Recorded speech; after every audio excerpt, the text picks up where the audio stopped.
السلام عليكم ورحمة الله وبركاته. النهارده عرض جديد من شركة شمس لخدمات الكمبيوتر. النهارده بنتكلم في أجهزة استيراد فرز أول بحالة الزيرو الاتش بي البرو بوك ال 650 الجي 2. الاتش بي البرو بوك ال 650 الجي 2 الكور اي 5 الجيل السادس ال 6300 يو برامات 8 جيجا دي رام 4 هارد 256 اس اس دي. كارت الشاشة بتاعه العملاق الاي ام دي ريد وينج الار 7 بيبقى 2 جيجا وبيعلى مع الرامات. أجهزة طبعا 15 و6 فول كيبورد. أجهزة استيراد فرز أول بحالة الزيرو طبعا فينجر برينت كاميرا واي فاي كيبورد مضيء. أجهزة 15 و6 بحالة الزيرو زي ما انتم شايفين كده. العرض الثاني من شركة شمس لخدمات الكمبيوتر على الديل الالتيتيود ال 5570.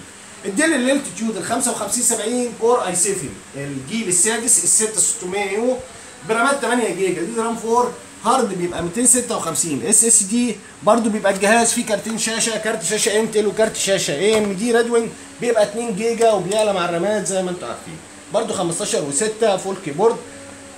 اجهزه طبعا بتشغل اعلى البرامج، اجهزه بتشغل اعلى الجيمزات، مش اعلى قوي يعني، بتشغل حاجات لغايه 2020 2021 عشان نكون صادقين. بس اجهزه طبعا استيراد فرز اول بحاله الزيرو زي ما انتم شايفين، وعرض خاص من شركه شمس لخدمات الكمبيوتر 7000 ونص الاتش بي.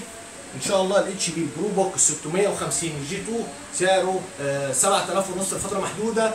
الديل ال 5570 سعره 8800 جنيه لفتره محدوده برضه ان شاء الله. طبعا الاجهزه يا جماعه بتبقى استيراد فرز اول، بيبقى الجهاز خارج معاه الشاحن الاوريجينال بتاعه. والسلام عليكم ورحمه الله.